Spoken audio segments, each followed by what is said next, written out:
आज के वीडियो में हम बात करने वाले हैं ट्रस्ट के बारे में। तो दोस्तों, ट्रस्ट जो है वो दो टाइप की होती है, एक प्राइवेट ट्रस्ट होती है और एक पब्लिक ट्रस्ट होती है। पब्लिक ट्रस्ट के ऑब्जेक्ट या तो चैरिटेबल हो सकते हैं या रिलीजियस, या फिर दोनों टाइप के हो सकते हैं। प्राइवेट ट्रस्ट के जो बेनिफिशियरी होते हैं वो लिमिटेड होते हैं और पब्लिक ट्रस्ट के बेनिफिशियरी अनलिमिटेड होते हैं। क्योंकि पब्लिक ट्रस्ट में जो बेनिफिशियरी होती है वो पब्लिक होती है, और जो प्राइवेट ट्रस्ट है उसमें बेनिफिशियरी जो होते हैं, जो ट्रस्टी होते हैं, वो होते हैं। ट्रस्ट जो है वो रजिस्टर करानी पड़ती है अंडर सोसाइटी एक्ट, चाहे वो प्राइवेट हो चाहे पब्लिक हो। और पब्लिक चैरिटेबल ट्रस्ट को आगे भी रजिस्ट्रेशन कराना पड़ता है under income tax act in various section, और उसके लिए उनको सेक्शन 80G भी अप्लाई करना पड़ता है ताकि जो भी डोनेशन दे रहा हो उनको उसके एग्जेम्पशन मिल सके। तो आजकल तो आपको पता भी होगा 80G के लिए फॉर्म 10BD फाइल करना ज़रूरी है और सर्टिफिकेट फॉर्म 10BE में इशू करना ज़रूरी है, जिसके लिए मैंने एक सेपरेट वीडियो आपके लिए बना रखी है और जिसका लिंक मैं डिस्क्रिप्शन बॉक्स पे दे भी रही हूँ। अगर आपको वो वीडियो देखनी है तो आप देख सकते हैं आराम से। अब हम बात करेंगे प्राइवेट ट्रस्ट के बारे में। Beneficiaries are trustee and its member. Private trust में बेनिफिशियरी कौन होते हैं? ट्रस्टी और उसके मेंबर्स होते हैं। वो जो भी रिसीट जो भी उनकी होती है वो उनके अपने फ़ायदे के लिए होती है, मतलब वो अपने लिए उसको यूज़ करते हैं, चाहे वो उस रिसीट को लेके कहीं डोनेट कर दें, एनीथिंग, वो कुछ भी कर सकते हैं। ठीक है, तो उसमें जो है वो उस प्राइवेट ट्रस्ट में जो टैक्स रेट है वो इंडिविजुअल लगता है if none of the beneficiary having taxable income. अगर किसी भी बेनिफिशियरी की टैक्सेबल इनकम नहीं है तो उनको जो है अबव एग्जाम्शन पर 2.5 लाख तक की एग्जाम्शन लगेगी और उसके ऊपर नॉर्मल टैक्स स्लैब लगेगा जो ऐसे इंडिविजुअल के लगता है। Tax rate as MMR, maximum marginal rate, if any of beneficiary having taxable income. अगर किसी भी बेनिफिशियरी का इनकम टैक्सेबल है तो फिर ट्रस्ट की इनकम पर, उस प्राइवेट ट्रस्ट की इनकम पर मैक्सिमम मार्जिनल रेट पे टैक्स लगेगा। तो ये तो हो गया प्राइवेट ट्रस्ट। अब हम आगे बात करने वाले हैं पब्लिक चैरिटेबल या रिलीजियस ट्रस्ट के बारे में। इसमें बेनिफिशियरी कौन होता है? इसमें बेनिफिशियरी ट्रस्टी या उसके प्रमोटर नहीं होते हैं, इसमें बेनिफिशियरी होते हैं पब्लिक, जिनके बेनिफिट के लिए काम किया जाता है। और इसमें टैक्स का क्या रूल है कि जो जितनी भी रिसीट है उसका 15%, तो हम उसको इनकम को, उस 15% इनकम को हम रिटेन कर सकते हैं, अपने ट्रस्ट में रख सकते हैं, उसको हम कहीं भी इन्वेस्ट कर सकते हैं। एंड जो इनकम का 85% हिस्सा होता है उसको हमको खर्च करना होता है पब्लिक चैरिटेबल पर, या जिस भी ऑब्जेक्ट से हमारी ट्रस्ट हमने बनाई है उस ऑब्जेक्ट पे हमें खर्च करना होता है।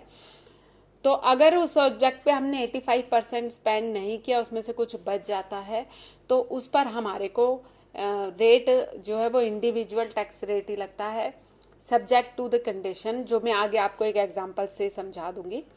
और लेकिन अगर हमने कोई भी वायलेशन किया इस एक्ट का, इसका ट्रस्ट में कोई भी हम वायलेशन करते हैं तो हमें टैक्स MMR पर बनता है, मैक्सिमम मार्जिनल रेट पे जमा कराना पड़ता है।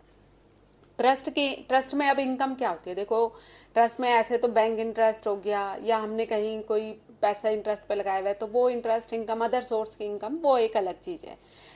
इसके अलावा ट्रस्ट के मेन ऑब्जेक्ट से जो इनकम होती है, जैसे कंट्रीब्यूशन हो गया, डोनेशन हो गया, अदर हो गया और एनोनिमस डोनेशन हो गया। कंट्रीब्यूशन में ये वॉलेंट्री कंट्रीब्यूशन हो जाता है, जैसे कोई भी आपको, मतलब वॉलेंट्री, जैसे मान लो किसी के शादी हो गई, किसी का गृह प्रवेश हो गया, किसी का कुछ, मतलब जो भी अपनी खुशी से अगर आपके ट्रस्ट को देता है कि आप आगे चैरिटेबल काम कर रहे हो तो मैं इसलिए आपको ये पैसा दे रहा हूँ आपके काम के लिए, तो वो तो हो गया वॉलेंट्री कंट्रीब्यूशन। ठीक है, तो उसमें जरूरी नहीं है कि हमारे को उनकी रसीद 80G की रिसीट हमें उनको देनी ही है या नहीं देनी है। ठीक है, अगर वो डिमांडेड है तो देंगे, अदरवाइज कोई जरूरत नहीं है अगर वो डिमांड नहीं करते हैं। दूसरा होता है हमारा डोनेशन, जिसके हमें रिसीट देनी होती है 80G की, कंपलसरी है जो। ठीक है, उसमें हमारे को उनके सबके पैन नंबर और जो भी रिक्वायर्ड डिटेल्स हैं फॉर्म 10BD भरने के लिए, सबमिट कराने के लिए, वो हमें कलेक्ट करनी होती है उनसे। दूसरी इनकम अदर इनकम हो गई, जैसे कि ट्रस्ट टू ट्रस्ट हमने डोनेशन दे दी। ठीक है, इस टाइप की इनकम्स को हम अदर इनकम कहते हैं, अदर रिसीट बोलेंगे। और एनोनिमस डोनेशन हो गई, जिसमें हमें पता ही नहीं है कि हमारे को डोनेशन कहाँ से रिसीट हुई है। ठीक है, तो उस पर क्यों होता है वो? क्योंकि अनडिफाइंड है, कुछ हमें उसका सोर्स ही नहीं पता है, इसलिए उस पर मैक्सिमम मार्जिनल रेट पे टैक्स हमें देना पड़ता है। लेकिन उसके लिए भी एक कंडीशन है कि जितनी भी एनोनिमस डोनेशन है वो या तो हमें 1 लाख रुपए तक अलाउड होगी। मान लो अगर मुझे 5 लाख रुपए डोनेशन मिली तो 1 लाख रुपए तक मुझे अलाउ होगी, या उस डोनेशन का 5%, तो 5 लाख का 5% हो जाता है 25,000 रुपये। तो जो भी हमारा ज़्यादा होगा वो हमारे को मिल जाएगी। ठीक है, ठीक है। और बाकी पर हमारे को मैक्सिमम मार्जिनल रेट पर एनोनिमस डोनेशन का टैक्स देना पड़ता है। और जो भी हमारी रिसीट का भी एक फॉर्मूला है, हम जो भी कैश में अगर हमारी ट्रस्ट को रिसीव्ड होता है तो हम उसको 2,000 रुपये से ऊपर कैश में रिसीव नहीं कर सकते। आप चेक से कितने ही पैसे लो, ट्रांसफ़र से कितने ही पैसे लो, लेकिन हम कैश से उसमें 2,000 रुपये से ज़्यादा नहीं ले सकते। ठीक है जी। अब जो है donation are of 2 types. Donation 2 type की होती है with specified direction section 11(1)(d). It is not treated as income. जैसे कि मान लो कि मैं कोई एक हॉस्पिटल बनवा रही हूँ या मैं कोई एक धर्मशाला हम लोग बना रहे हैं अपने ट्रस्ट में, और कोई मुझे बोल देता है कि भाई इसमें 2 रूम मेरे नाम से भी मैं बना दीजिए, मैं आपको 4 लाख या 8 लाख रुपए दे रहा हूँ और 2 रूम मेरे नाम से बना दो, तो वो मेरी इनकम नहीं है। उसने मुझे 8 लाख रुपए दिया और मैंने वो 8 लाख रुपए उसके वहाँ पर यूटिलाइज कर दिए। ठीक है। और दूसरा हो गया without specific direction section 12, it is treated as income. कोई वहाँ उसमें स्पेसिफिक नहीं है कि हम किस चीज़ के लिए पैसा दे रहे हैं। आपकी रिलीजियस ट्रस्ट है तो हम आपकी रिलीजियस एक्टिविटी के लिए पैसा दे रहे हैं, और अगर आपकी चैरिटेबल ट्रस्ट है तो हम आपकी चैरिटेबल एक्टिविटी के लिए पैसे दे रहे हैं, तो वो आपकी इनकम में ट्रीट किया जाएगा। अब आगे टैक्सेशन के लिए हम कैलकुलेशन कैसे करते हैं उसकी, तो उसके लिए मैंने एक एग्जांपल यहाँ पे रखा हुआ है। मान लीजिए मेरी ट्रस्ट की इनकम जो है 10 लाख रुपीज़ है। ओके। अब उसका क्या फार्मूला है कि 15% तक मैं अपनी इनकम का रिटेन कर सकती हूँ, उसको अपनी ट्रस्ट में यूटिलाइज कर सकती हूँ, रख सकती हूँ। ठीक है। तो उसका 1,50,000 मैंने अलग निकाल दिया। अब मुझे खर्चा कितना करना है, उस 10 लाख का 85% मुझे स्पेंड करना है। ठीक है। जो भी मेरी एक्टिविटीज़ है उसके ऊपर मुझे स्पेंड करना है, यानी 10 लाख का 8,50,000 मुझे स्पेंड करना है। लेकिन मैंने तो सिर्फ 5 लाख स्पेंड किया, इससे ज़्यादा मैंने स्पेंड नहीं कर पाई मैं इस साल में। तो जो वो 3,50,000 जो मेरा मैंने स्पेंड नहीं किया, या तो मैं उस पर टैक्स दे दूँ, tax as per individual rate. Okay. और या फिर उस 3,50,000 को मैं आगे कैरी फॉरवर्ड कर लूँ कि भाई मैं कोई बात नहीं, इस साल मैं नहीं खर्च कर पाई हूँ, मैं अगले साल इसको खर्च करूँगी, तो उसको मैं एक्यूमुलेटेड कर देती हूँ, जिसके लिए मुझे इनकम टैक्स में एक फॉर्म भरना पड़ता है, फॉर्म नंबर 10।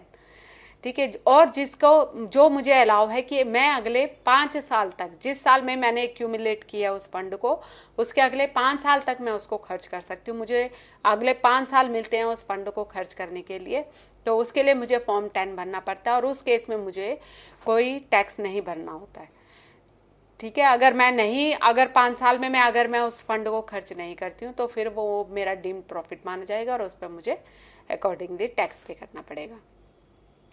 तो आपको ये ट्रस्ट और ट्रस्ट के टैक्सेशन के बारे में आई थिंक आपको समझ में आ गया होगा। और अगर आपको ये जानना है कि ट्रस्ट कैसे क्रिएट करनी है, तो फिर उसके लिए आप मुझे प्लीज़ कमेंट बॉक्स पे लिख सकते हैं या मुझे आप व्हाट्सअप कर सकते हैं, तो मैं इसके लिए भी आपके लिए एक वीडियो बना के लाऊंगी। तो thank you for watching my video. Please like, share and subscribe.